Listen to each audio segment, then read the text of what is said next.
All right. Welcome everyone to our Monday night shiur. Today is Yud Dalet Cheshvan, Yad Cheshvan. We have three special things we want to speak about today. We hope we're going to get time to speak about all three of them. Number one, we have the zechut today to be part of the first Siyum Masechet in Lishem for Talmud Yerushalmi. Wow. Usually everyone does Talmud Bavli. Today we're going to make a Siyum Masechet in Talmud Yerushalmi, the Jerusalem Talmud. And I did finish a Siyum Masechet Pe'ah when I was a kid, a long time ago, but I can honestly say that compared to the way I learn right now, I don't even count that as learning back then. So therefore, it's my honor to make you guys a Siyum Masechet Talmud Yerushalmi. It took me about half a year to finish this Masechet. Very tough to learn Yerushalmi after you learn Bavli your whole life. It's a totally different way of limud. Different rabbis in here too. Different Tanaim, different Amoraim. Not Tanaim, Amoraim are different. The language is different. The dialect, it's a different Aramaic in here. The questions and answers is much different over here. It's a much different back and forth. The Talmud Yerushalmi, it doesn't go more than a couple of lines into a subject. Boom, bam. Mishnah, 4 lines, 5 lines. Gemara, next Mishnah. It's like they didn't have a question. It's like they were on such a level where there was no question. The Bavli is much deeper into the questions. The Shakla and Tarya, the back and forth could go on for pages. Right? And it goes on through over almost 800 years. The Bavli is a span of almost 800 years, while the Yerushalmi is about 300 years. There's a much smaller, condensed learning that's much harder to learn only because we're not in the level to totally grasp its simplicity. Right? Just like the Zohar. You don't see any questions and answers on the Zohar. How many pirushim you have on it? It's what you have is what you get. Right? And so today we have the Zechut. And how did I start learning the Yerushalmi? When I was in Israel past January, I was in Yerushalayim with Moti, and with my father and my brother. We were there in Yerushalayim for about, 4 days. Best trip. Go in, come out, do what you gotta do, pray to Baruch Hu, and in and out, you do your job and you come out, Tafasta me'at tafasta, tafasta meruba lo tafasta. You always try to get, if you catch a little bit, you catch. If you want to catch the whole pot, you're not gonna catch nothing. So, and I was in Yerushalayim, there is a yichud called yichud ha'alicha. When a person walks, you have to have kavanot as you walk, yichudim as you walk. Yechudim. You have to have connections of Hashem's name as you walk. It's a very high level because our mind is always flying all over the place. What we see outside, what we this, that. And also there is a Yechud as you walk. Yechud means connections of Hashem's name. It's higher than Kavanot. There's a Yechud as you're walking to always look on the floor. As you look on the floor, you have to have Kavanah. Yer represents Shem Yudke Vavke. In you, God's name is shining. The floor, the earth is the Malchut, is the Shekhinah, which is Shem Amonai. So you always have to have Kavanah, you're Havaya, and the floor is Amonai, and you're connecting Havaya and Amonai every step you take. So only in Israel, or no, everywhere you can have this Kavanah. So as I was walking, we were in Yerushalayim. I said, at least I'm in Israel right now. Let me try to focus over here.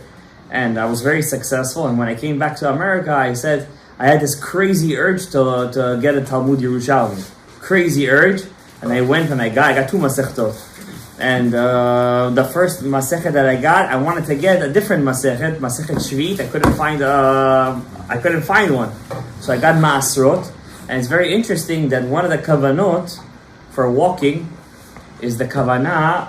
There is something called Shem Ab, 72 letters of 72 Gematria of Hashem's name, Shem Ab. 72 minus 26 is how much? 46. So that's Shem 46. If you open, and this is the Gemara I took, Masechet Ma'asrot. If you open up the book, how many pages it has exactly? 46. So I saw it as a sign from HaKadosh. I only figured it out after, I only paid attention after as I was learning. It was a very tough Masechet for me to learn, but Baruch Hashem, on the day of my Hebrew birthday, Chodesh Cheshvan is a very tough Chodesh because that's the month that Yerav'am ben Nevat, the king of the 10 tribes, broke off from Judah and Benjamin, the southern tribe. That's when they broke off. So this is the month of Sinat Hinam. It's the month of Akrav. It's the sting. It's the poison. This is the month where it broke out. And guess what day he built the Egel? The Tet Vav Cheshvan, which is tomorrow. Not tomorrow, the day after. Basically, the day, not Yudalad, but Tet Vav. He made an extra holiday on the Tet Vav Cheshvan. And he said, Hashem said to make a new holiday. And he made a drasha from the Torah. And the people heard it and they're like, wow, he's right.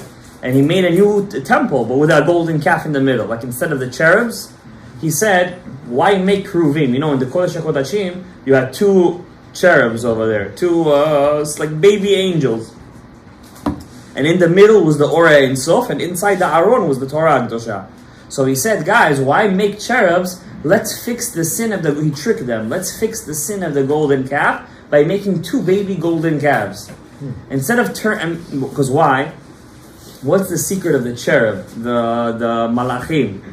On the throne of Hashem, there are 4 faces, right? Michael, Raphael, Nuriel, and Gavriel. Each one represents 4 major kings of the world. The lion is Michael. Gavriel is the bull, the calf, right? That family. Then you have over there, the eagle. That's Raphael. And then Nuriel is going to be the human. Who? Nuriel, the human, Yaakov Avinu. He's considered Nuriel. So he said, we're always looking at the 4th one, the human. The human's face. We're fixing the human's face, right? He said, don't do that. Let's fix Gavriel. Let's fix the Gvura. So he says, let's make it 2 golden calves. And he put one in Beersheva and one in Dan. And he tried to connect all of Israel together. And he said, whoever goes to Yerushalayim, sentenced to death. It wasn't until 400 years later that they stopped it, but it was too late already. And then the Assyrian king Sancheriv came and destroyed Klal Yisrael. But it was also for a positive thing, because out of Sancheriv came out 2 Gerim, Shmaya va'Avtalion, which are the shorish of Eliezer, Eved Avraham, and Benayahu ben Yoyada, and the Ramak and Rebeliyahu Dividash, as the Ari HaKadosh reveals in Shara Gilgulim. So out of everything, there is some Kedusha over there. So you never know what's going on and how it's going on and for what it's happening. So understand? So whatever happened is that this Chodesh is a very tough Chodesh. There's a lot of avodah in this Chodesh. A lot of avodah. So, but the point is that as we're learning new Torah, how do you know you're going? I once asked the Rav, how do you know you're rising up in the levels of the Kedusha? Is when you're learning rare Torah. Things that people don't learn usually. And it said, how many people learn Yerushalmi? If you're in Yerushalayim, you learn Yerushalmi. People don't usually learn. It's a very tough Gemara. The whole Talmud Yerushalmi is based on, a lot of it is laws from Eretz Yisrael, like a whole Seder Zraim we have. So therefore, when a person learns Talmud Yerushalmi, I'm going to read you over here what's the zechut you guys have of learning Talmud Yerushalmi from the Sefer. Today's also another thing. It's the Hilulah, the birthday of the Sadeh HaKadosh, Rabbi Shaul Chaim Duek HaKohen. I'm going to show the picture over here to our audience. I put this as my status. Yeah. And somebody asked me, he looks exactly like your father.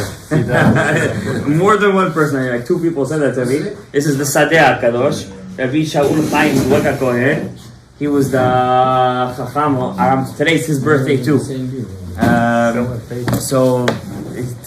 He writes over here, he wrote a Pirush on Otzrot Chaim. Interestingly speaking, this is the first Sefer that I finished from the Ari HaKadosh with the Pirush in my life. I was going to make a siyum on this too, but I didn't finish. I wasn't able to finish it. I still have a couple of chapters left. I wanted to make another siyum. I finished this book a couple of times in my life, but I wanted to make another siyum with the Talmud Yerushalmi. Lo Yistaya Milta. I was just too busy. But he writes over here in the name of the Remez, Rabbi Moshe Zachut. He says, what's the secret of Talmud Yerushalmi and Talmud Bavli? So I just want to say before I make the siyum. He says like this, what's the secret of Talmud Yerushalmi and the Talmud Bavli? He says Rav Moshe Zachuta, the Remez. He writes like this, the Shekhinah, the divine presence, is split into 2 categories. The upper part of the divine presence, the hidden part, and the lower part, which is the revealed part.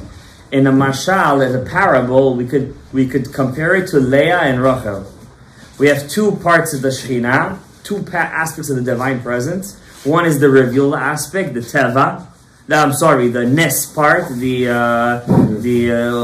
miracle part. We don't know how it works. Then there is the revealed part, the aspect that we all see. The Vilna Gaon used to say that everything in this world is a miracle. The fact that electricity works is a miracle. Your heart is pumping is a miracle. Everything is a miracle. You just got used to it. It's revealed. That revealed part, that revealed part is called Rachel. In the parable, it's called Rachel. The aspect that's not revealed is called Leah. Alma de Itkasya. It's called the covered part. The revealed part is called Rachel. So he says over here, so Talmud Yerushalmi hu bele'ah.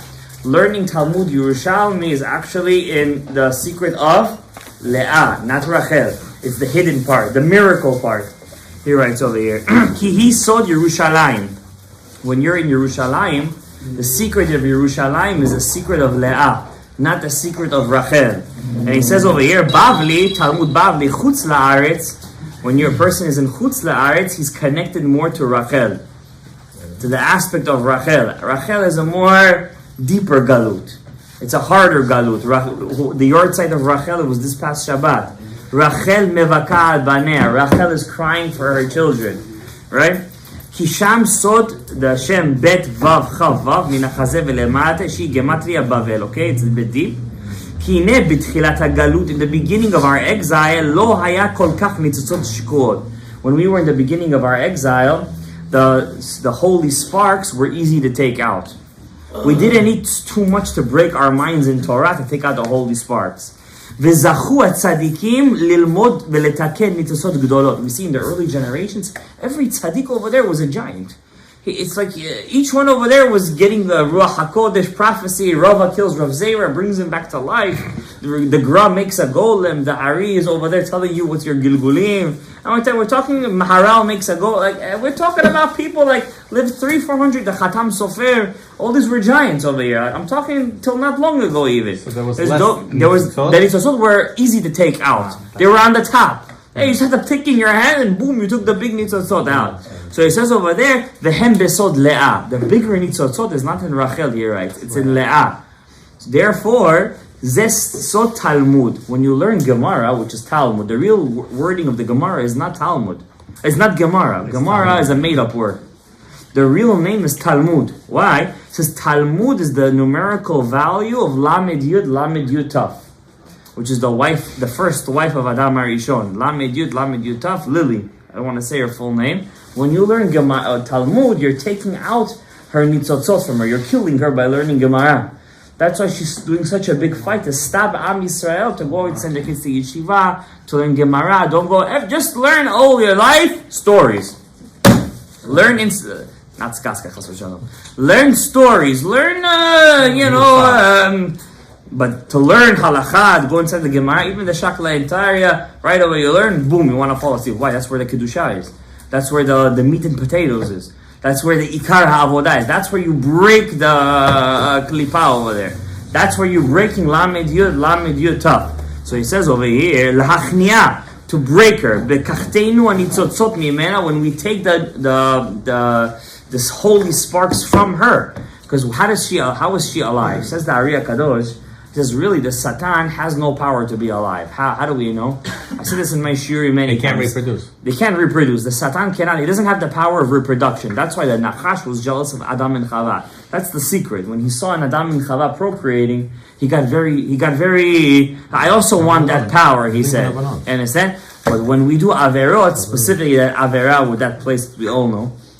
Right, that avera of the men mostly, and then when we do that, we're actually giving life to the klipa. How do we kill it? So in tefillah, there's only one tefillah that kills it. Kriyat Shema Alamita. That's the only tefillah that kills them. But you could only kill a certain amount. But there is one mitzvah. It's mamash death to the klipa. It's death. It's learning Torah. So the Remez is saying learning Talmud Bavli and Yerushalmi is mamash taking out the nitzotzot hakdosha from because it's the same numerical value. It's unbelievable. By the way, which other book in the Torah has also the numerical value of her name? Zohar. Huh? Zohar. What? Tehillim. So when you read Tehillim, there's also a way it gets to her name. You're mamash taking out all her kedusha. That's the secret of Nachman Breslev when he made a tikkun klali. The crazy thing was, Rav Nachman Breslev had one student that was his student. It was like the Ari had Rav Chaim Vital, Rav Shimon had the Baal Shem had the Magid Memezrich, the Gura Rav Chaim Volozhin, right? So the Rav Nachman had his student, Rav Natan Breslev. But the crazy thing was, when he revealed the Tikkun HaKlali, Rav Natan Breslev was not there. When is that? When he revealed it, the 10 capitals, right? He was not there. Yeah, he was not there. I don't know where he was fishing. Rav Shalom. Well, I don't know where he was. He was davening. They say Rav Natan Breslev, when he used to go to the mikveh, by the time the first guy was finishing putting on his clothes, he was already out the door. He says people go to the mikveh, they think they have to go on there, be there for 30 minutes. It says it's bitul Torah. Go in, come out. Kedusha v'tahara. Yalla, next. What are you wasting so much time? It says, Hazman katzer, time is short, v'hamlacha meruba, and the work is great. Take the first 4 letters of that sentence and Pirkei Avot, what do you get? Mikveh. People think they're going to the mikveh, waste your time over there. No, hazman katzer, time is short. Hamlacha meruva. There's a lot of work to do. Get out of the mikveh already. Don't waste your time over there. Get out. One dip, you're out. People ask, I gotta go in 7 times, 20 times, 30 times, 40 times. The point of the mikveh is to get kedusha. The second you went in, you took away your tum'ah. Now you want to get in kedusha afterwards, so then dip one more time. Yeah, you know somebody who sleeps in there. Just say, let him sleep. You're not. Listen, you're not over there sleeping over there. Yes or no? You do what you gotta do. Okay. One time in, out, put on your clothes and get out. Hazman katzer v'amlacha meruba. There's other people too. They get in the mikveh. They have a free jacuzzi. They sit over there. What are you doing? It's a mikveh. It's not a jacuzzi over here. And first of all, it's weird. That's why I stopped going to a certain mikveh in Francis Lewis. You go over there, middle of the night, people over there chilling in the mikveh. They're enjoying the mikveh. I stopped going there, bichlad. It's a jacuzzi. They don't know what it's like. Show them what a jacuzzi is, they're going to get out of there. Anyway, so the point of the Gemara is to break her, to take out all the things. And then what happened? When the tzara of the galud, when we weren't doing our job completely, we weren't taking out the mitzvot correctly, and then the Talmud Yerushalmi was locked, says the Remes.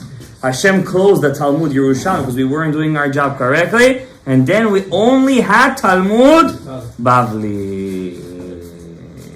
Until today, we paskin only Talmud Bavli. When the Yerushalmi argues with the Bavli, who do we paskin like? The Bavli. We don't, because we didn't do our job, we had to go deeper in the Choshech. Right now, Tikkun Chatzot is about 11:40. Everybody here is awake at 11:40. Don't give me a spiel over here. So if you're awake at 11:40, you must do Tikkun Chatzot.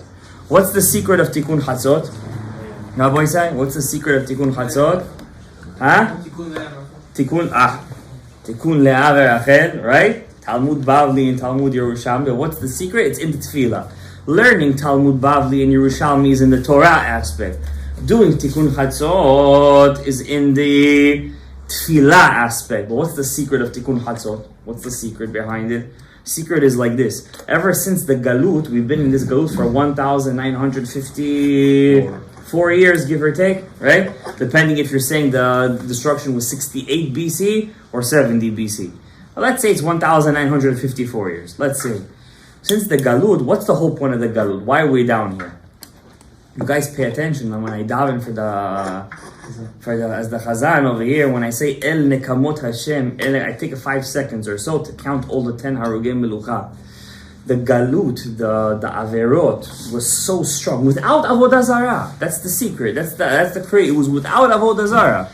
But the Averah, the Klippa was so strong that we cannot do any mitzvah throughout the day without the help of the 10 martyrs. Without remembering them once a day. Their nishamot help us finish our mitzvot every single day. A person who doesn't have the kavanah of El Nekamot Hashem, El Nekamot Afiyah, Hashem She'inkom Asara Harugim Melucha, his tefillah, it's a safek if it goes up. He did his mitzvah, but the fact, if his tefillah worked the way it's supposed to work, it's a safek. The Ariya Kadosh says this every morning. Obviously, when you're minyan and somebody is doing it for you, it's a different story. But a lot of times people don't do it. You know, I'll tell you a secret. You know, I wanted to mention to one of my shiurim. I said, you know, they asked in Masechet Brachot, they came to Rabbi Eliezer right before he was about to die. Rabbi Eliezer, the Rebbe of Rabbi Akiva, and he says, Rebbe, teach us how to live. He's about to die. They left him for so many years because he was in excommunication. He was very upset at them that he left them, but whatever. He felt that they had to break the excommunication to learn from him. They had to go over because he had a lot of halachot that he learned from Rabbi Yochanan ben Zakkai, that nobody had these halachot, and he was very upset with Rabbi Akiva more than everybody. And he prophesied in Ruach HaKodesh a very harsh death. Anyways, it was Siba le'Mesiba. So he tells them, and one of the things, he says over there, Da lifnei mi ata omed. When you go to pray, know before who you're praying. Now, I want to ask you, okay, every first grader knows you're praying to Hashem. What does that mean? Like, is obviously telling you something. Well, he's just trying to give us them tochecha, da lifnei mi ata omed. Obviously not. He's saying something very esoteric over here, something very deep. Da lifnei mi ata, lifnei mi, like go before the me. If you knew the secret, says the Ari, what did that sentence mean? You knew what's the power of the whole shacharit. The Ari Hirsch explains in Shara Kavanot, what is the whole shacharit is based on that sentence. Da lifnei mi ata omed. You have to go before the word me. There's something before the word me that you have to bring down in shacharit. And I'll give you a hint. It happens in the when you say the first paragraph, Elokei Avraham, Elokei Yitzchak, Elokei Yaakov. And then you say, Hakel, Hagadol, Hagibor, Vanora, Kel Elyon, Gomel, Chasarim Tovim, Koneh Hakol. When you say Koneh Hakol, that's the secret of Lifnei Mi Ata Omed. And I'm not going to tell you what you do over there. I just cannot. I'm not going to tell you the whole Shara Kavanot in 5 minutes. I'm just making a mockery out of it. But the point is that you have to be mamshich something in those two words, Koneh Hakol. That's it. That it's the essence of the whole tefillah. When you say Koneh Hakol, that makes the whole shacharit, and you break all the power of the Sitra Achra that wants to take your tefillah. Bringing Chassidim, no? People think it's easy. You cry a little bit. The Torah said, the Gemara says, if you cry, the gates could be open. Who says they accept your prayer? And your tefillot could go in. Doesn't mean it's going to be accepted. You understand? There's a lot of Sitra Achra. There's a lot of Klippa that wants to take your tefillah. A lot of Averot. You understand? They say even when a person dies, we're going to learn a little bit about tonight what happens when a person dies. Something crazy thing from the Torah that I learned, from the parasha that I learned today. Something new today to teach you guys what happens when a person dies. There's a book, just to give you guys a little teaser, called Yesod Shoresh Va'avodah, Rav Alexander Ziskin. The Yesod Shoresh Va'avodah says he was a Lithuanian rabbi, not a Hasidic Rav or a Sephardi, Mikubal. He writes like this. He writes in the end of the Yesod Shoresh Va'avodah. It's a very famous Musar book. In the end, he writes over there a tzava. I say a tzava. A will. He writes like this to his kids. Don't you dare say Kaddish on me if you don't learn from me at least 1 hour of Torah a day, and especially the Mishnayot for the Irui Neshama with the Mefarshim. With commentaries. And if you don't, I just saw this today, and if you don't, you should know the Kaddish you're saying to me is hurting my Neshama more than it's helping me. Wow. That's what he writes in the end of Yisod Shoresh Avodah. We think that we're doing such a... We are, of course. A person comes to shul after so many years since his bar mitzvah. He comes to Bet HaKnesset. Finally, he comes in, wears tefillin for a year. Baruch Hashem, listen, he's coming, he's doing mitzvah. But at the same time, you have to know that it's not a Ditzki Sat over here. I come in suddenly after being in Mechalel Shabbat Parhesia, I'm giving my thing over here. You have to know there's Teshuvah, there's this, that. That's what he writes over there. You have to know what you're doing, how you're doing. And it says, just going to say one thing. I'm going to already jump to that over here before I'm going to make this to you. Everything counts. But you should know one thing. No matter how much it counts, I could go give the guy a haircut. Right? I could teach the person. But if I don't teach him correctly, sometimes I could do more damage 100%. than I did good. Sometimes I could do more damage than I did good. I did the job. I daven. Some people daven, they just give lip service. Right? I came, I did my job. You know? I did my 45 minutes a day. I went home, and I think I'm a tzaddik now. We're here in this shul to grow. Yeah, if I had a couple of people over here that didn't listen to all my drashot for so many years, I would say, yeah, you're right, do whatever you're doing, you're good, Baruch Hashem, stay in your way. But I know you guys want something much more greater. You want to grow in spirituality. You have the potential to grow in spirituality. Yes or no? So therefore, I'm giving you guys deeper understanding over here. You know, I didn't even tell you, you know what it says in a book called, by the Baal Smichat Chachamim, Rav Naftali Herzl Kohen. He was a very big Rav. Very big Rav. He writes like this. He also has a tzava. Oh well, you know what he writes over there? Anyone who didn't dip in the mikveh, don't you dare touch my coffin. That's what he writes over there. But he himself was Talmud. Huh? And what do you mean? You dip the body into the mikveh. Back then it was a chiyuv. No, You had to dip the met. They used to dip the met inside the mikveh. Yeah. To be mevatel, of course it's tameh, of course, from tam to matmet. But all the hakeri that attach themselves to the dead body, you would dip them in the mikveh. I don't know if they do it in New York. I don't know if that's the minhag over here. If they even able to do such a thing, they do it not in all places though. I think in some place, in Borough Park they do it. Yeah, they wash it. Yeah, they wash it. They clean it. They take out everything. But at the same time, to say such a thing, and you know what he said? Only my Talmidim who I taught Torah are eligible to come and touch my bed after I pass away. That means these Chachamim, and they would prepare their shrouds before they passed away. Have to be pure linen. And they would say only buy it with specific money. Kosher money. Mamash kasher money. And make sure that this money was come from a way that has nothing to do with Shabbat, Yom Tov. There was a today is the Hilulah of the Sadeh. I showed you guys this picture. When he passed away, he was blind when he died. When he died, he wasn't blind really. Doctors blinded him. They made on him operation and they blinded him. In Israel. Yeah, in Israel. By purpose? By purpose, they blinded him. And when they were operating on him, he said, "Don't give me anesthetic." Anesthesia. Okay. He had a very big infection in his life. The Sadeh. Very big infection. He was on the table and he said he was blind already. They said, "We're going to have to cut off your leg." He had a very bad infection over there. They told him, "You're not going to be able to handle the cleaning process. We have to give you," he says, "Don't give me anesthetic and make sure no woman touches my body." He was a Kohen. Just make sure no woman touches my body. They said, okay. He's blind. What does he know? They said, "Okay, you don't want anesthetic? Okay, go on the bed." He started to learn Torah. It's a true story. He passed away 60 years, 70 years ago. On the operation table, he started to learn Torah. And they were operating on him. Suddenly, one of the nurses felt like he was going to move. They put the needle, I don't know what they did over there. She touched him. In the middle of the operation table, he got up when she touched him, and he got out. He left. Yeah, the Sadeh. He was blind.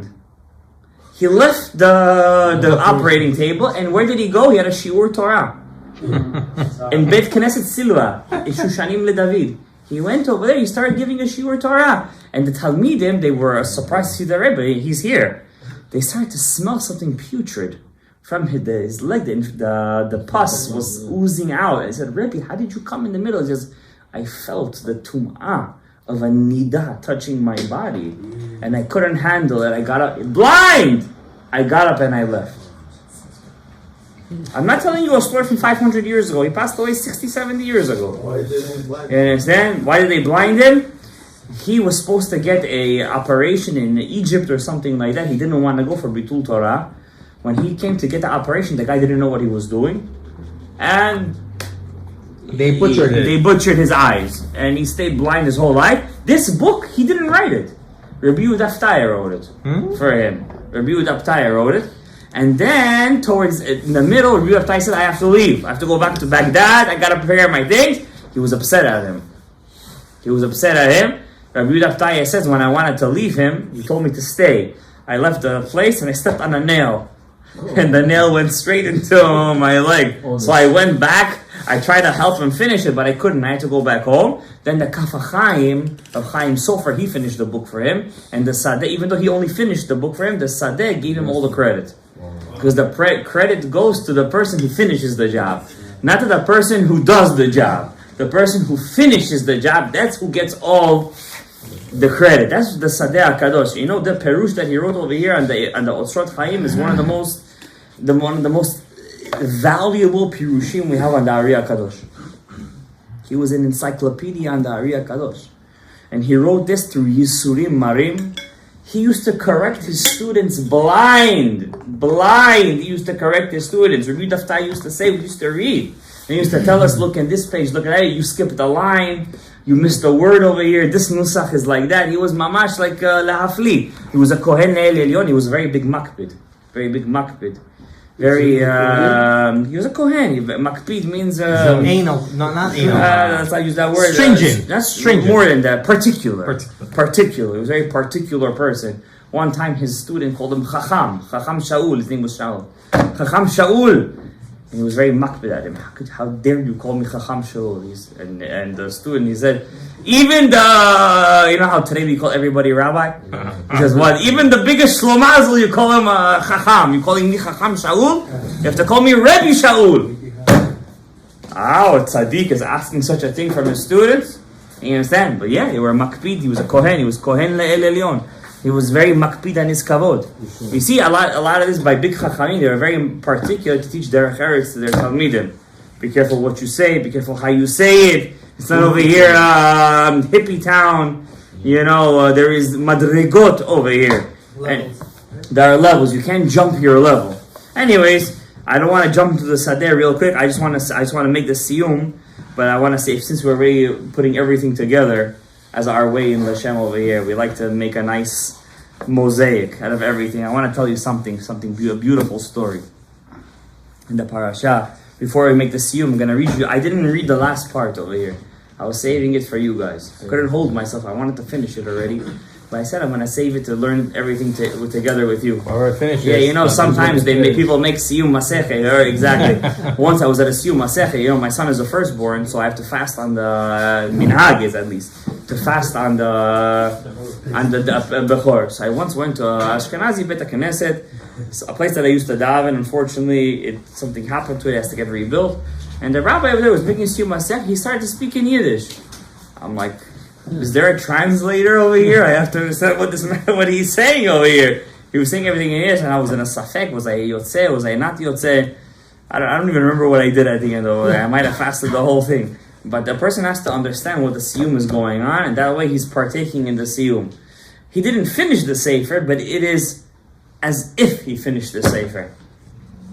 So before we're going to finish the sefer, I want to tell you something crazy from this parasha, something interesting over here. First of all, I want to, maybe we make a chidush together. I have a chidush on this. Let's see, I was thinking about this today in the morning. Before I start, I want to read you something interesting. Go over there, get me Sefer Halikutim from the Ari. Sefer Halikutim on the top over there, Sefer Halikutim.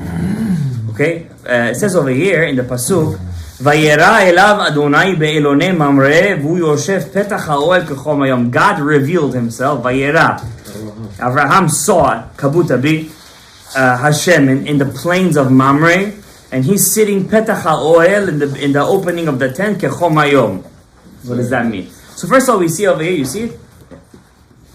Okay. We see over here the pasuk Vayera. Vayera. He revealed the one word. What the word we see? Vayera. Then it says Vayisayenav. He raised his eyes. Vayar. Again, what do we see? The same letters. Vayar. And he saw Vayera and Vayar as the same letters.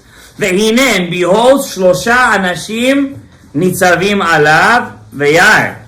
Once again, Vayar, and he sees them. And he saw Hashem, and he raised his eyes, he sees the three people, and behold, he sees them. And he ran towards them, and he bowed down. And then we don't see the word anymore. Why does it say 3 times and he saw? The Gematria is 648. Think of something. is in That's not the chidush. But if you think of something interesting, who knows? what did he see? Why is the Torah telling us 6 times and he saw 3 times? He saw, and he saw. Okay, that's the first kasha. Second kasha, we have in this week's parasha the birth of our dear father. Avraham was born 2 parashas ago, huh? Yitzhak. You have a Yitzhak of your own. An Avraham of your own. Okay, you got confused. Okay, I got you. You got confused. Brit Yitzhak. Yitzhak is born. I saw in the Ari Kadosh and Shara Likutim today an interesting chidush about the name Yitzhak. What's the name of Yitzhak mean? You have Yud, Tzadik, Chet, Kuf. What is the Yud? 10. What is the 10? 10. What is the 10? He was number 10. He's the 10th generation? Test. Number 10. That's not what you were going to say, 10 tests? No, he was Avraham Avinu number 10 test. That's what you were going to say? That was his test. Yeah. The 10th test of Avraham was the Akedat Yitzhak. Okay, so he wasn't complete until he made the Akedat to Yitzhak. So that's the Yud of Yitzhak. Yeah. You were mekaven to that. Then, What's the Tzadik? Tzadik is 90. 90. No, it's 90. I'm nervous now. He might be stealing the chidush of the Ari. I'm saying, what's 8? 8 days old and was a What's Kuf? 100 years old. The guy comes this year once in a year, and he got it. This is in Rashi? There is another one. Tzaddik, 90 is Lashon Kitz. Kitz, the end. Because at the end of days, Yitzhak Avinu is going to come to Hashem and he's going to say, what did my sons already do to you? Okay, half of their life they're sleeping. The other half they're eating. The other half they're in the bathroom. What's left? 10 years? Half on you, half on me. Yitzhak is the Kitz. That's the tzaddik. Chet, we're going to give to you. The 8 days of Brit Milah.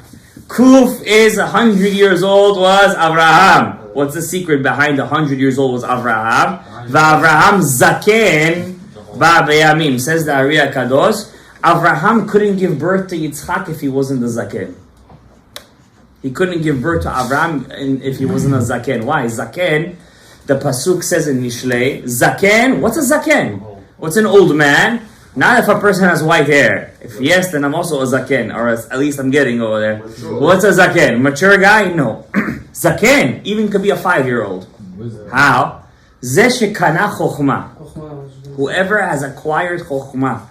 Avraham Avinu acquired chokhmah only at the age of 100.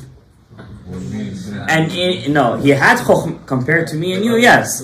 But in his level, his chokhmah was acquired at the age of 100 after he let go of Yishmael, which he gave birth at the age of 86. So once he got rid of the Sigim, Yishmael, and then he gave birth to Yitzhak, then he was considered Zeh Shekana Chokhmah. Why Chokhmah? Why Chokhmah? The real father is considered Chokhmah. Mother is considered Bina. Chokhmah is considered a person who has the ability to, the Zohar says, Kechamar tav al durdiyeh, like wine that has rested after all the garbage has come out. Like a calm, resting wine. Kechamar tav al durdiyeh. A zaken doesn't get angry. Who gets angry? A tza'ir, a child, a person who's young, when he has all the jal inside of him. Once Avraham got rid of Yishmael, and then he got the chokhmah, and then he gave birth to Yitzchak. Now what's the yud of Yitzchak? What's the yud? Yud is the yud of Chava. Why? Her original name was Chaya. Chaya. That yud, that Chava is, guess who? Sarah. Sarah is the tikkun of Chava. Why? Chava, she was the cause of death to Avraham Avinu. And that's why on Sarah's tent, right, when Rivka came in, the cloud didn't go away. The challah was fresh for 7 days. And the candles were lighting from Shabbat to Shabbat. And there are 7 things that a woman dies in childbirth if she's not careful. Benida, B'chala u'b'hadlakat haner. The cloud on the tent is the cloud of tzniut, that a woman is in the tent waiting for her spouse. And the ner is the ner that's lighting for 7 days. And the chala is the chala that Adam HaRishon was the chala of the world.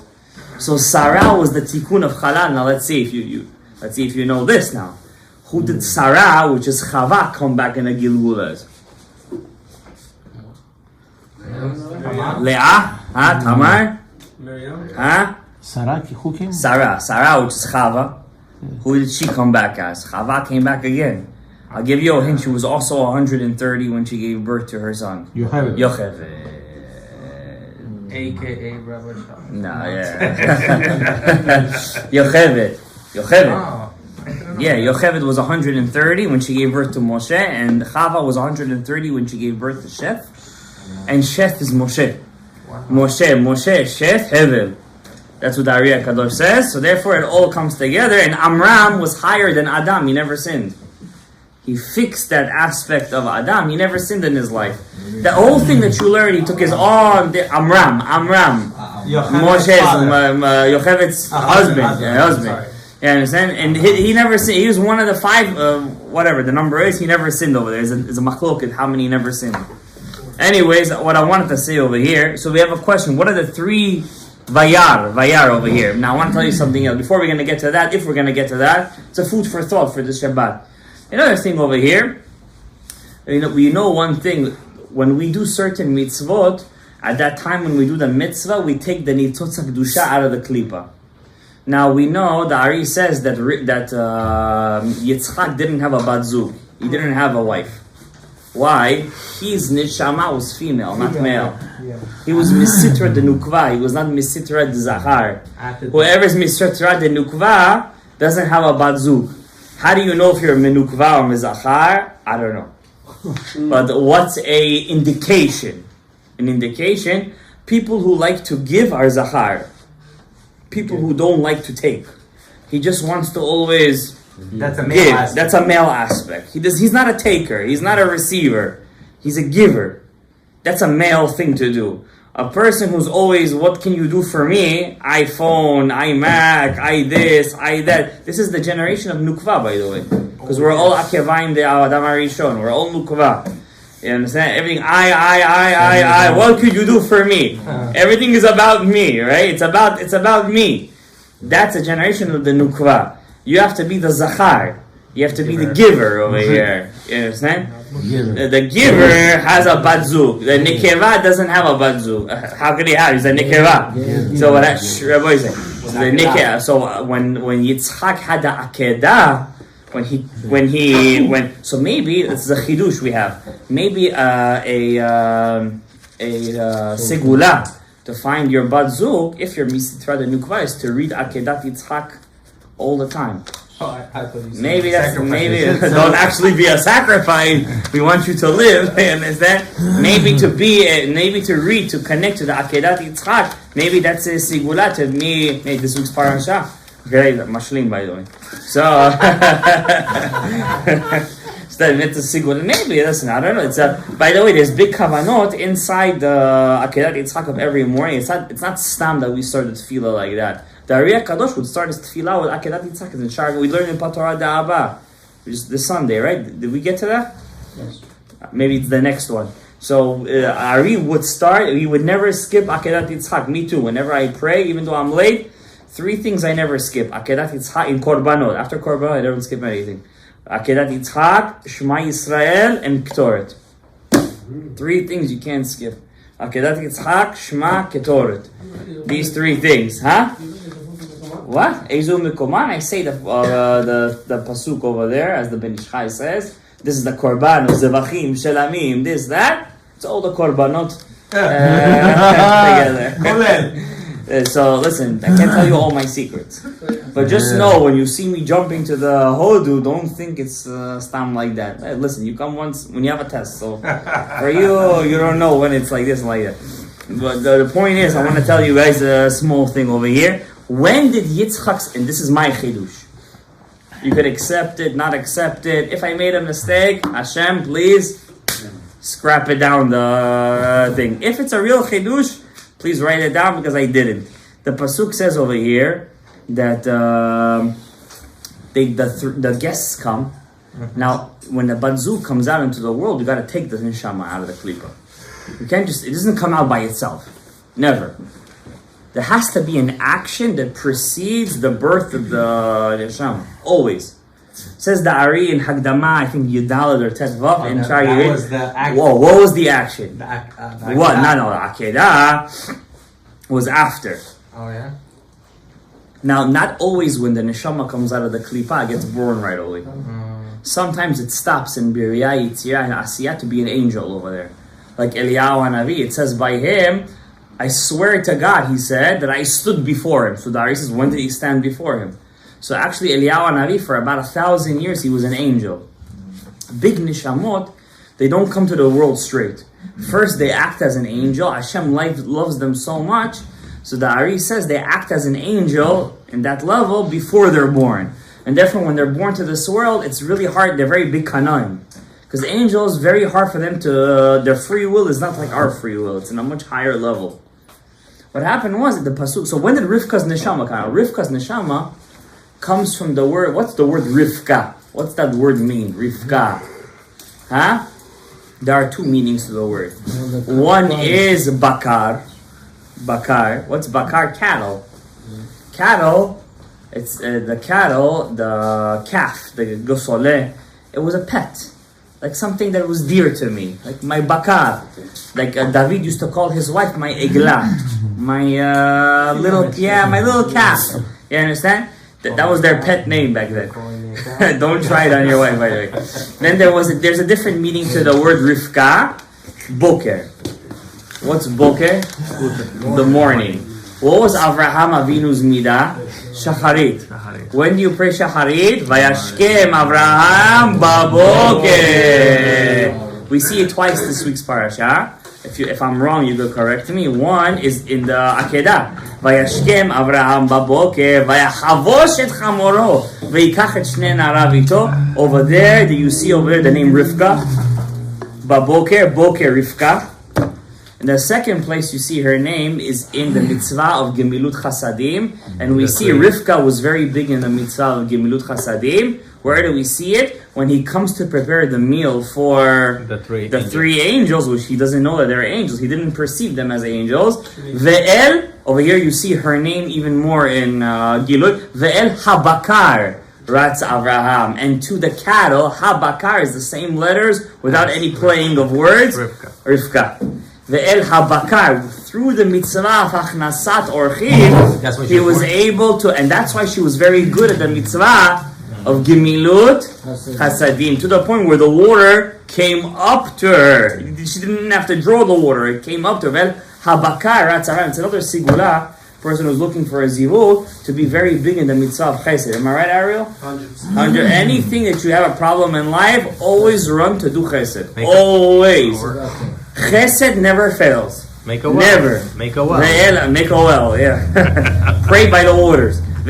So somebody told me the water over here by the jewel over it doesn't work, it's fake. Yeah, it's Start make shashlik ela bakar etz Avraham. Start making sponsor shiurim. Meat is very expensive. Baruch Hashem.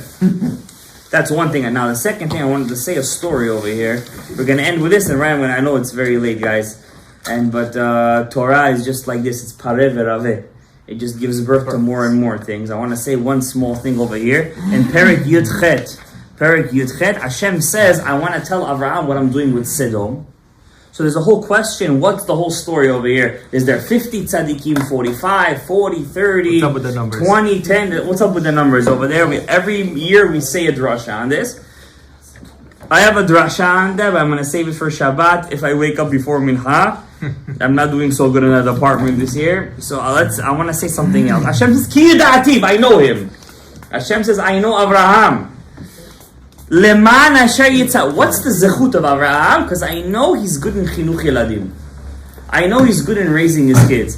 Asher yitza ve'et bana ve'et beito acharav ve'shamru derech Hashem la'asot tzedakah u'mishpat.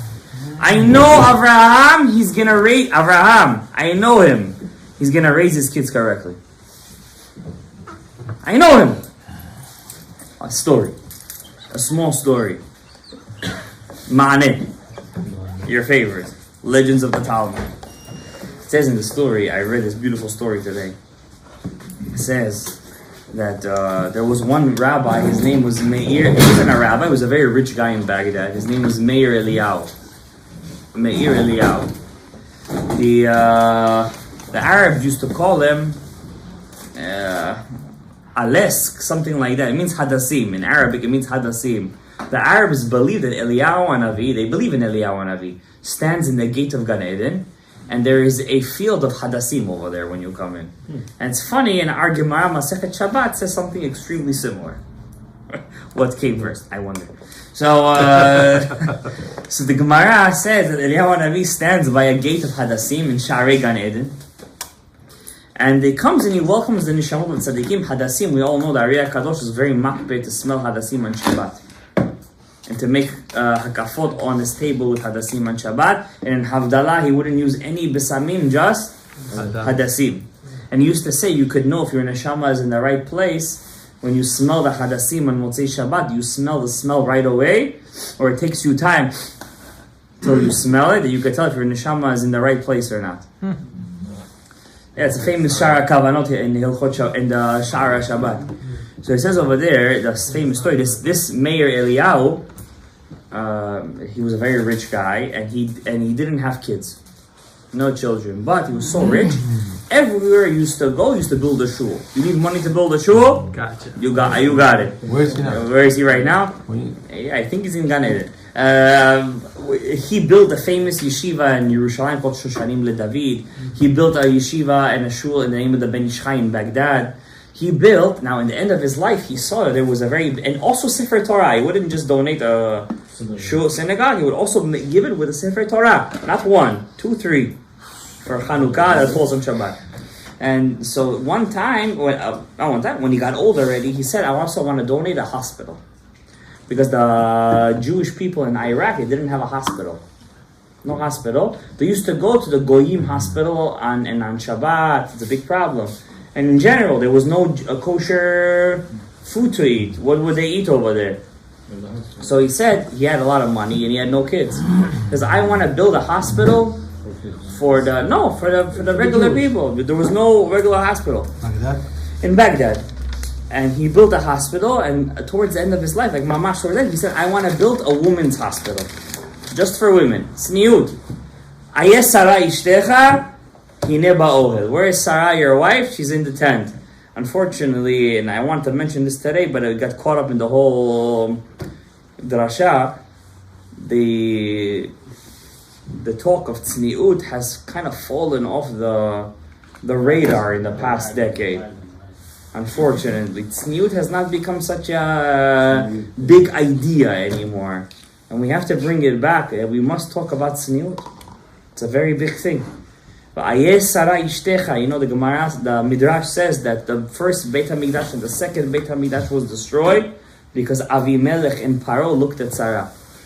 Already the seed of destruction of the Beit HaMikdash was made when the Paro enjoyed the sight of Sarah.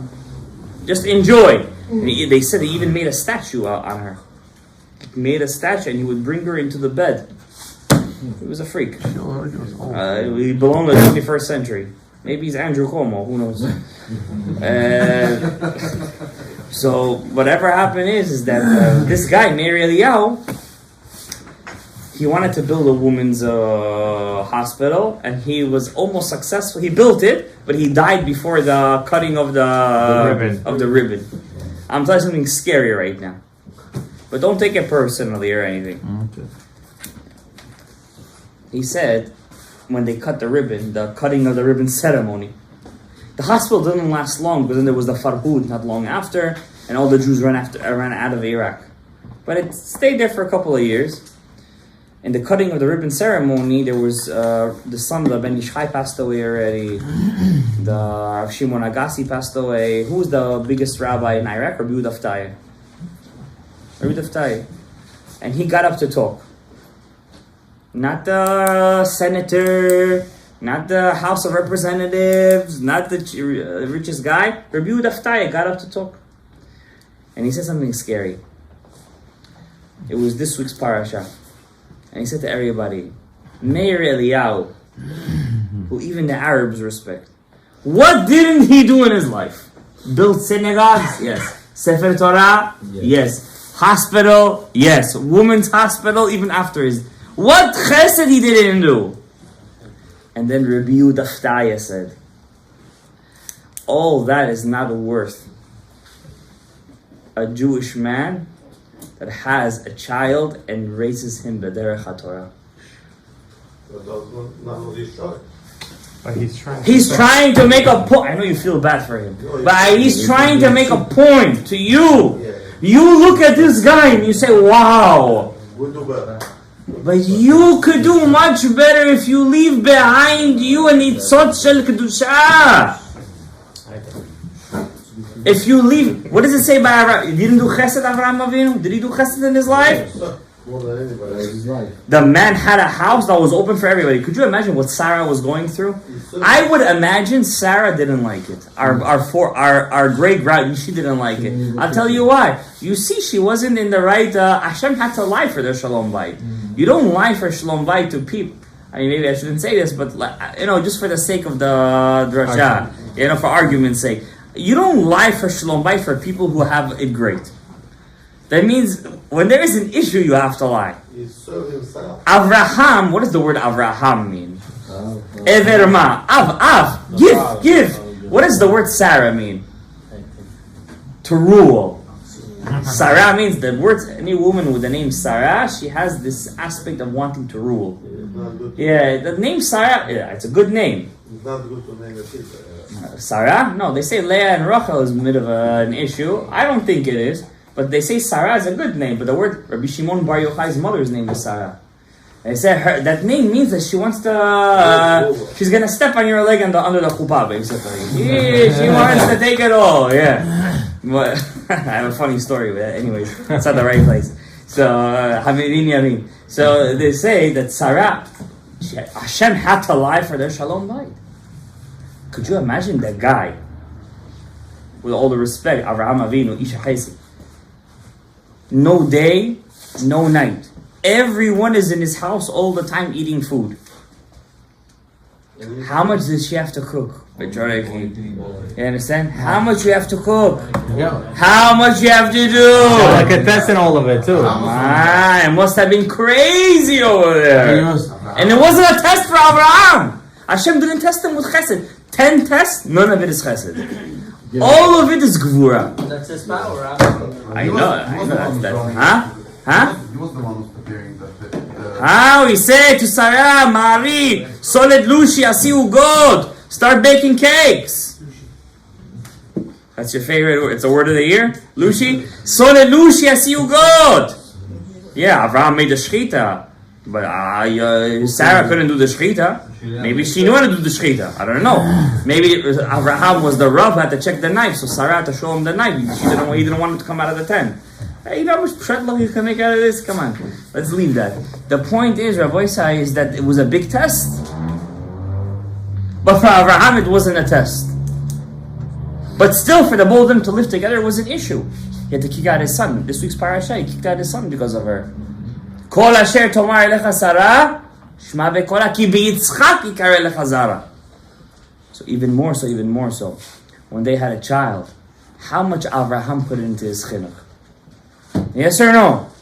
How much he didn't do for his chinuch? Person has a kid, how much he has to give to his chinuch? If Rabbi Yehuda said, all that this guy did, Meir Eliyahu, was not even worth one regular guy that raises his kid b'yeshivat b'torah u'mitzvot. You know, right now we have this whole drug epidemic. And this past week, 2 kids already died from drug overdose. Lo aleinu v'am Yisrael. In our community, everybody's saying how to fix the problem. Rehab. Okay, rehab is very nice once you're addicted. How to stop the addiction? No.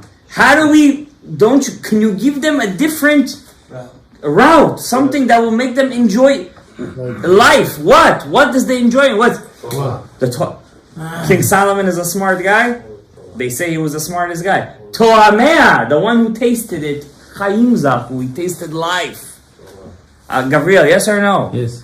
He tasted life. Life. Don't name this shul L'chaim, you hear? Tell that to him. Name the shul Chaim. You gotta taste life in Torah. It is life. It is life. So, B'ezras Hashem Yitbarach, I'm gonna make the siyum right now.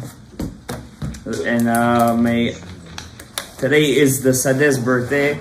And Baruch Hashem, I was zochet to have the same birthday as him. I bless everybody over here. First and foremost, I don't wish anything for myself. What can I wish for? I have everything in my life. Yesh li kol, Yaakov Avinu said. I have everything. What's missing? Esav said, Yesh li rav achi. I have a lot, but I can still have more. Yaakov said, Yesh li kol, Baruch Hashem, Yesh lanu kol. Kol is the yisod. Yesh lanu ta yisod.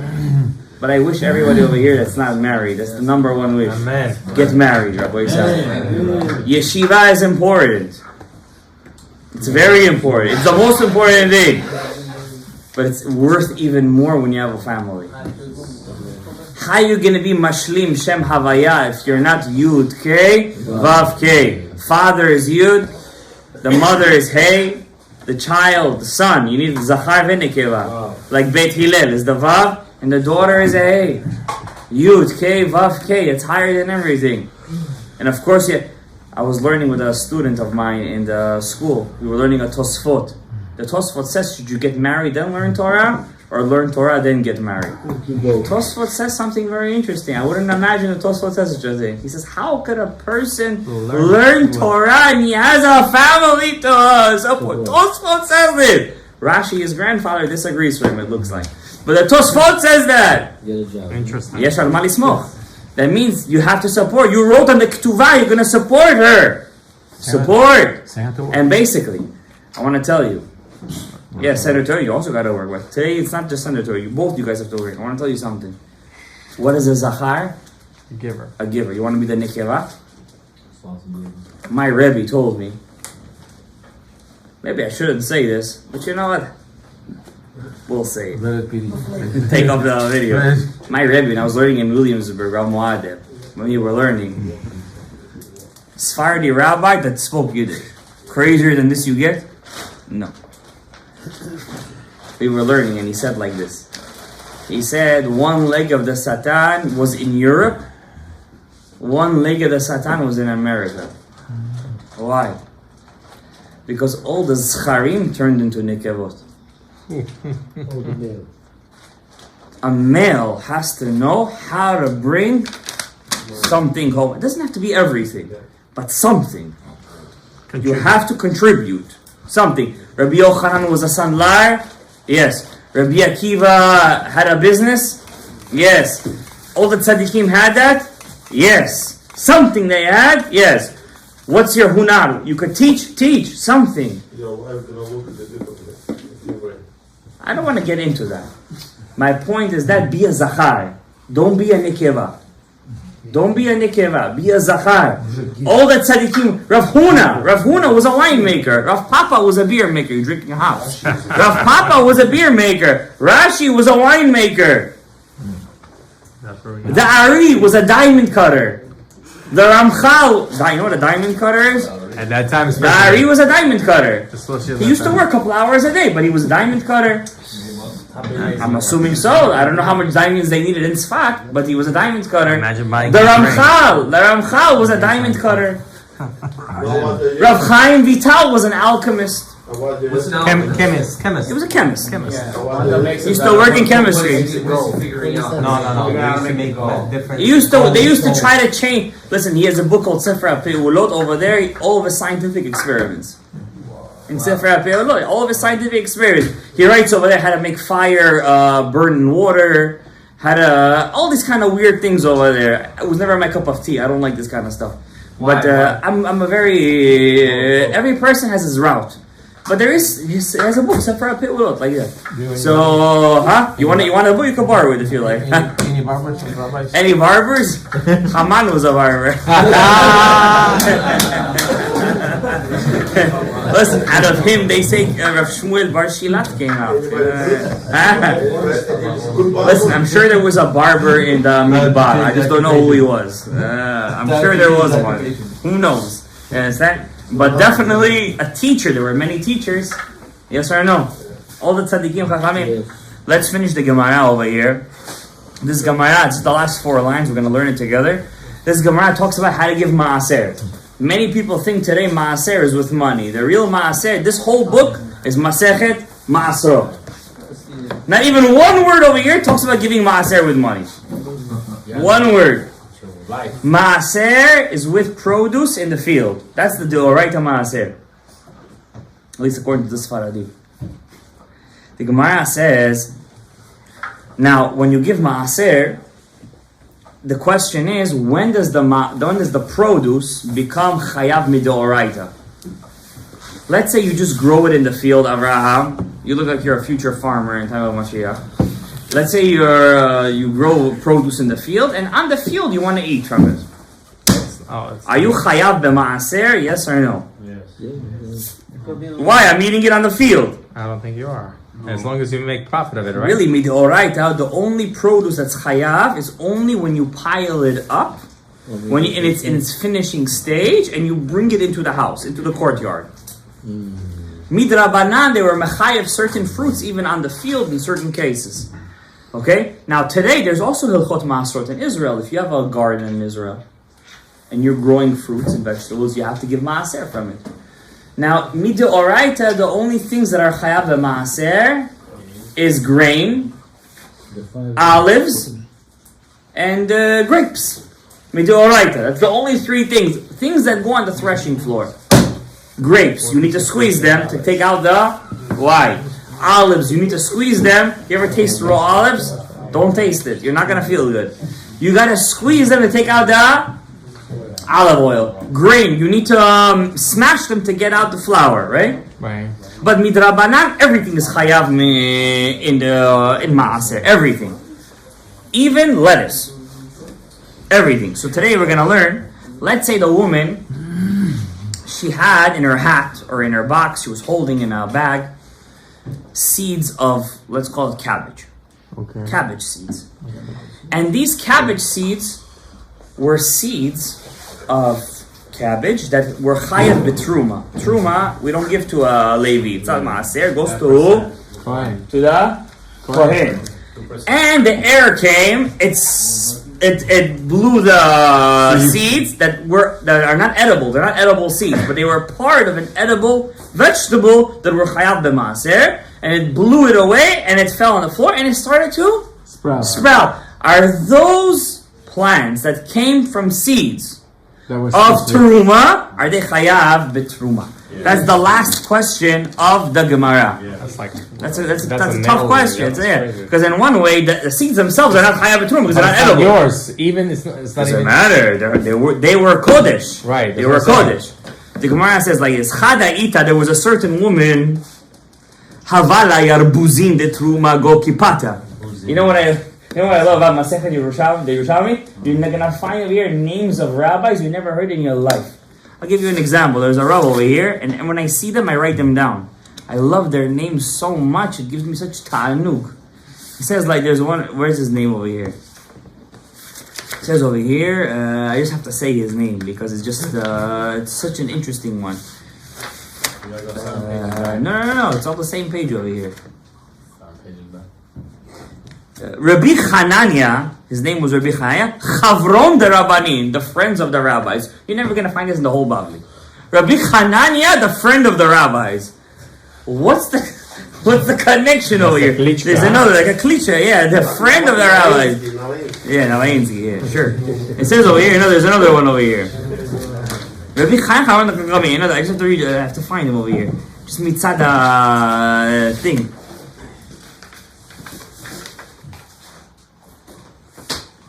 Here he is. Menachem bar Mafsima. What's the rabbi's name? Menachem, the son of Mafsima. Gabriel, you ever heard of a rabbi? Menachem bar Mafsima? Mafsima? Maksumo. Yeah, I never heard of that name. Bukhari, Maksumo. And he's the brother of Yonatan Kippah. I like that. Kippah. I heard Yonatan Kippah. Kippah. No, we've heard Kippah. Is this something before. else? Yonatan Kippah? You Not never heard his Yonatan, name. but No, Kippah, yeah. this name, this took me by, I wrote this one down. This one took me by surprise. Menachem bar Mafsiba Achoy de Yonatan Kippah. You're not going to find this in the Bavli. That's for sure. Okay? Huh? You don't call him Rebbe. Yeah, he's such a high level. You don't call him Rebbe. Yeah, it's in Yerushalmi. Well, yeah. What do you expect? So basically, this woman was walking around with Yarbuzin. Yarbuzin. You like that one? Yarbuzin the Truma. Goki pata in her hat. Naflun leginta v'tzamchun. The seeds of the cabbage, let's say, fell on the floor and they started to sprout. Atu uvda kumei Rabbi Yochanan ushra. They asked Rabbi Yochanan, could we eat from the cabbage without taking out maaser? Or do we have to take out the maaser and then eat the cabbage? Rabbi Yochanan said it's permitted. Shra. What's permitted? The cabbage. Without- Even though the seeds came from truma seeds, once they're planted, they got a new name and they sprouted. They have they're a new person right now. Because that rod sang. It rots, it comes back. Whatever the case is, they're new. It's from a Mishnah. And he didn't give a proof. Amar le Rabbi Chia bar Abba. Rabbi Chia bar Abba said, it's a student. Velam matnitai Rebbe. You don't have a proof? Isn't it a Mishnah? He tells his Rebbe. Sha'af al pi she'avi and truma. Even though their seeds were truma, hare ele yochelu. But the plants that grow from the seeds, they're okay to be used without separating truma. Rabbi Yochanan gets upset at his student. How dare you tell me what's the proof for my answer? What? Amar le, Rabbi Yochanan says to Rabbi Chia bar Abba, Bavlaya, Babylonian. Basically, it's a nice way of saying, Stay in your lane. Stay in your lane. Watch your mouth. Bavlaya, Bavlaya, Bukhari. No, Bavlaya. Min de galit la chasba, because I showed you the shard. Ashkachat marganita. You found the pearl under it. If I wouldn't have jogged your memory for the halacha, you wouldn't have remembered the Mishnah to begin with. So don't think you're too smart that you found the source. At Amar velav matnitai. It is only because of my ruling that you said, is this not a Mishnah? Hadran alach haoker shtalim uslika la masechet maasrot. Hadran alach masechet maasrot v'adran halal. Masechet halal. Lo shemina masechet maasrot lo shemina. Lo v'madem ulati. Yesh v'fanech v'madem. Shidrom ulatim v'amazem v'amatim v'amazem v'chayim bar papa. Chayim bar papa. Nachum bar papa. Chayim bar papa. Ramay bar papa. Chum bar papa. Rakish bar papa. Shukam bar papa. Dana bar papa. Dur bar papa. ويبنى قوانين الربيب ومدينة حسين زينة وخزيان موسيقى للإسماء فلقى الإسماء ويتكمل صوت الرجل إلى ميتالمين وخوك كمان له يبقى وصلنا له شهادة بيتاكي خزيان بروخاتا ومن خزيان أمين أمين أمين سلغيت مدين ما بني عظم له ودين الشيء صدق كينو من الشيء بيتبلاش وصلنا كينو الشيء يقول شان مشكين عن مشكين من دبيتها مشكين من المدرين أنا أمين من سخالي أمين من هم كيف سخالي مسير مرتين أنا مسير خيرون وغاية مسير بيرشاق الشمراتاي لو ينتوجن بيرشاق عن شيء ميمان له خزيان من ينتقبا يهي راتون فنك هم يقولون כשם שעשני לפני מסכת מעשרות תלמוד ירושלמי קטע זוהים להתחיל מסדות שמעים החיים לסרן ללמוד להם משמע זאת קיים וקודם לך באהבה וכל התנאים והמוראים תמיד החכמים לעמודי וזהי שלא דמו שתורם בי ויצאי זה יד עולם כן בי ידך אתם אותם ושוחד תשמע דרם בעד ותית זהרה כי בי ירבו יעמך וזירה שום חיים אורחים מנם בסופו של קדמי עוז עמו ייתן אדוני יבר לנו שלום יתגדל ויתקדש שמהבה ולמה דואתי לחדתה לחיי המתאר הסקה יתחון לחיי אלמן ויקרא ישדן לשחרה יתחלה בקרד מקרא פחם דמוקרם מנהרה ותבע בולחנה וישמע עליו ויעמיד קושר ברחוב מחודי יקרא וסוח בולקנה ויקרא וישחי וחי ירון ביום וחי לכל בית ירון לשמן קריב במואמן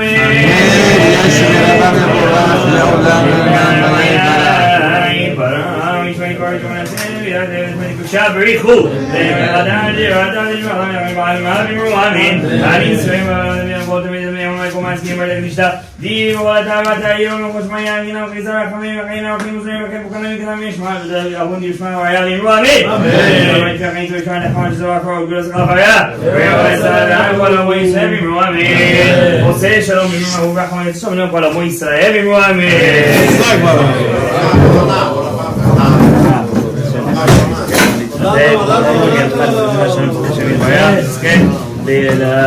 גם נסיים מסכתות בירושלים זה בר קיים בעזרת השם יתברך בקרוב ממש פרנסה ושפע וכל הברכות וכל הישועות, וכל החינוך ילדים וכל הברכות, וכל הישועות וכל הצלחת שנאמר אמן. רבותי, רפואה שלמה, פרנסה ושפע, ישועות, חינוך ילדים, חינוך, צדקניות, כל הישועות, שנאמר אמן, פרנסה ושפע, בזוג הגום, third time's the charm.